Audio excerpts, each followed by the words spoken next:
Selamun aleyküm. Xəbər oxudum, artıq iqtidara yaxın saytlardan eyni mətndə bilirsiniz, bizdə artıq belə də konjunktura nəyi tələb edir, eyni mətndə paylaşılır, istər saytlara, müxtəlif mövzular, daxili, xarici siyasət, istər üstün siyasi şərhçi deyənlərə və s. və onlar da eyni bir çox partiya sədrləri və s. böyük əksəriyyət çox az masa olan içində olur, göz fikirləri olur. Eyni politologlara bu sözün müaiddir, saytlar və s. hamısı eyni mətndə onu paylaşır. İndi qabağıma çıxdı mən bu iqtidar tərəfindən, dövlət tərəfindən maliyyələşən media qurumu. Yəni dövlət tərəfindən maliyyələşmək, öz dövlət tərəfindən maliyyələşmək ayıb deyil. Ayıb başqa dövlət tərəfindən maliyyələşməkdir. Amma öz dövlət tərəfindən maliyyələşib, amma hakimiyyətin əlində oyuncaq olmaq, bax bu ayıbdır. Bu heç də nə dövlətə, birinci olaraq dövlətə başucalığa gətirmir. Çünki bu artıq dövlətçilik siyasətdir. Bu həmən o hakimiyyət, o siyasi iqtidara o xidmət eləməlidir. Bizə təəssüf olsun ki, dövlət siyasi iqtidar deməkdir.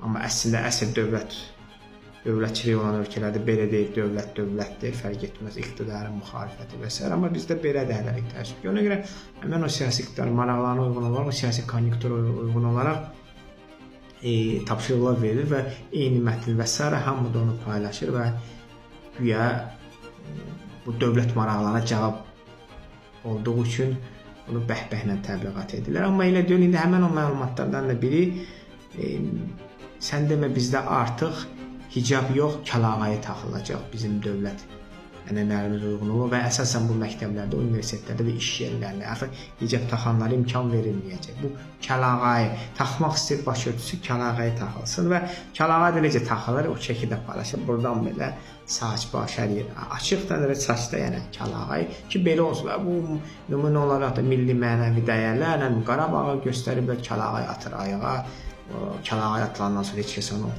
adlaya bilməz və s. və bu cür belə pafosda olan bu içi boş bu cür nümunələr göstərilir. Mən onu demək istəyirəm, həmən o siyasi iqtidara xeyri yoxdur. Sən lap kəlağayı yox, şləpa da deyə bilərsən.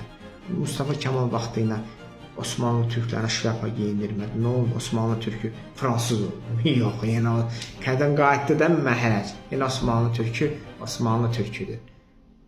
Eynən də bizə də, yəni Sovetlər də çalışdı, bizi tərbiyələndirsin, kasınqa geyindirdi, hicabı çıxartdırıb. Nə oldu?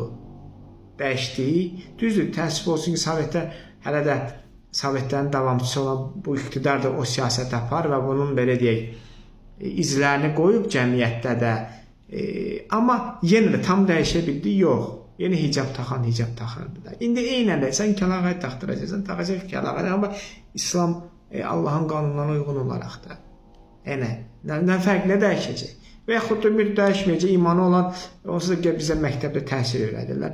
Repetitorunu tutacaq, adı yazılacaq, pulunu verəcək, adı yazılacaq, 11-ci sinif qutarıb instituta girəcək və ya da xaricə gedəcək oxumağa. Türkiyədə necə idi əvvəl? Mən oxuyan dövrlərdə Türkiyədə bu hicab qadağası var idi də. Bizim Bakı Dövlət Universitetində o vaxt təhsil aldım. 1999-cu 2003-cü illəri deyirəm. Türkiyəli tələbələr var idi, içində çox xanımlar var idi, hicablı xanımlar Türkiyə. Nəyə gəlib oxurdular burada? Ona görə yox, Bakı Dövlət xüsusi belə bir səviyyə malikdir. Yox, sadəcə orada onları qoymurlar oxuma, gəlib burada oxurdular. Burada da qoymasa gedəcək Amerikada oxuma. Nə fərqi var? Yəni onu da qarşısını ala bilməyəcəksiniz. Yəni onu məsələn, əbəs yeri özünüzü yormayın və İslama savaş açmayın.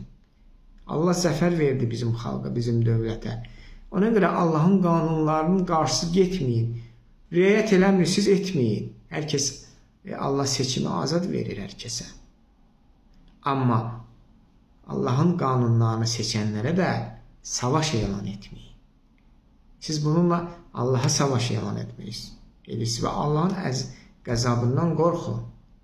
Yəni, bu ölkədə daha çox güclü iqtidarlar olub, daha çox güclü siyasi liderlər olub, dövlət başçıları olub. Hamısının axırı nə olub? Allah'a savaş açanlara eserini götürək. Nə oldu eserine? 70 il tabi gətirə bilmədi. 70 il. İçdən Allah onu elə dağıtdı ki, əsər alamət qalmadı. Yəni, etməyin belə şeylər. O ağlınızı, başınızı yığın. Ağlınızı başınıza yığın. Mən bunu müraciət edirəm. Mən burada şeyxa müraciət edirəm. Allah şükür Paşazadə bu işə bir müdaxilə etsin. Şeyxin bir müsahibəsinə baxmışdır. Mənim anam deyir, hicab taxırdı. Ən azı ona görə bu müdaxilə eləsin ki, analar yenə hicab taxmağa onlara əngəl, bacılar hicab taxmağa onlara əngəl törədirməsin bu ölkədə.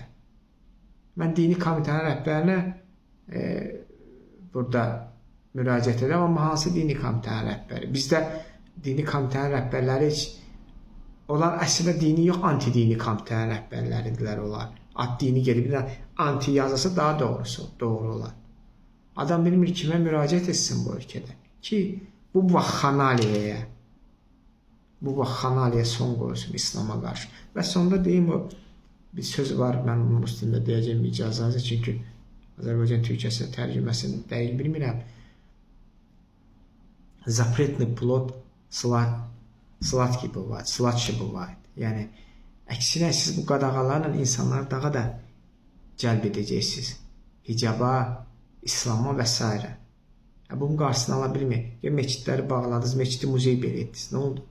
İbadət edilənlər ibadət etmirmi? Edir yenə. Yəni, bu yolu gedən onsuz da bu yolu gedəcək. SSR qadağa qoydu. Meçidə, ibadətə, Ramazana edən etmirdimi? Mənim mərhum nənəmin bir sözü var idi. Bəy qızı idi və komünist dövründə də bir strateji bir vəzifədə işləyirdi, müdür idi. Amma onun bir sözü var idi. Uşaqdan mənə demişlər, yəni cibimizdə partbilet, ürəyimizdə Quran. Yəni, eynən də yenə də olacaq. Partbiletin sonu gələcək, amma Quran daimidir, əbədidir. Ona görə Firavundan başlayaraq həmən o Allaha savaş açanlardan nümunə götürməyin. Siz onlardan daha kiçiksiniz. Onlar da heç nə edə bilmədilər. Siz ümumiyyətlə heç nə edə bilməyəcəksiniz və onlar kimi də qərq olunacaqsınız sonunda.